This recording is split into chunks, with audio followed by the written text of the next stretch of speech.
YCP పాలనలో దళితులకు అన్యాయం జరిగిందని టీడీపీ శ్రీ సత్యసాయి జిల్లా ప్రధాన కార్యదర్శి హనుమప్ప మండిపడ్డారు. పుట్టపర్తి టీడీపీ కార్యాలయంలో ఆయన మాట్లాడారు. వైసీపీ పాలనలో దళితులపై దాడులు, దౌర్జన్యాలు పెరిగాయని ఆరోపించారు. ఎస్సీ ఎస్టీ సప్లా నిధుల్ని దారి మళ్లించి దళితులకు అన్యాయం చేశారని విమర్శించారు.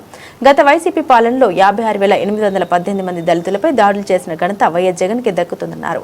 ఎన్నికల సమయంలో మాత్రమే జగన్ కు దళితులు గుర్తుకొస్తారని విమర్శించారు. జగన్ కి ఓడిన తర్వాత దళితులు గుర్తుకొస్తారని, అధికారంలో ఉన్నప్పుడు దళితులు గుర్తుకు రాలేదా అంటూ విమర్శించారు. దళితుల గురించి మాట్లాడే అర్హత జగన్ కు లేదని, దళితులను అన్ని విధాలుగా ఆదుకున్న ఏకైక ప్రభుత్వం టీడీపీ ప్రభుత్వమని ఆయన పేర్కొన్నారు.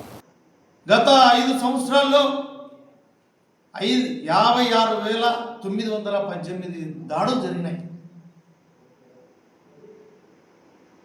ఇలా మీరు దాడులు చేసుకుంటూ దళితుల్ని ఇబ్బందులు పెడుతూ ఈరోజు దళితుల గురించి మాట్లాడుతున్నారు. మీరు మహిళలు అయితేనేమి, పురుషులను అయితేనేమి అందరినీ ఇబ్బంది చేయడము, దాడి చేయడము, దౌర్జన్యాలు చేయడం.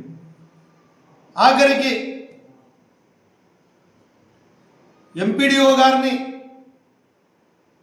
కూడా మీరు కడప జిల్లాలో ఆయన దాడి చేయడం జరిగింది. ఆయన విచక్షణ రహితంగా దాడి చేయడం జరిగింది.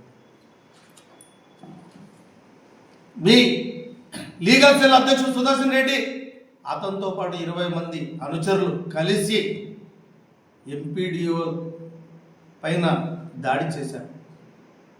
ఎంపీపీ తాళాలు అడగడం,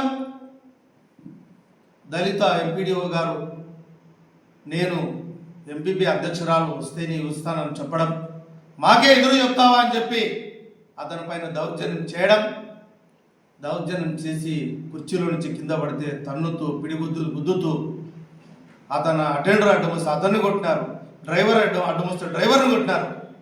ఇలాంటి దాడులు చేసిన మీరు, మీ అనుచరులు, మీరు ఈరోజు దళితుల గురించి మాట్లాడతారా?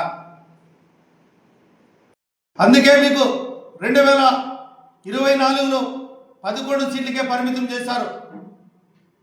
ఈరోజు చెప్తున్నాం, మా ప్రభుత్వం ఎక్కడెక్కడ ఎవరెవరికి అన్యాయం జరిగిందో అన్యాయం జరిగిన ప్రతి ఒక్కరికి న్యాయం చేస్తారని చెప్పేసి మా మాన్యశ్రీ ముఖ్యమంత్రి గారు, మా నారా లోకేష్ బాబు గారు కానీ, మా కూటమి ప్రభుత్వం కానీ అన్యాయం జరిగిన ప్రతి ఒక్కరికి న్యాయం జరుగుతుందని చెప్పేసి తెలియజేస్తున్నా.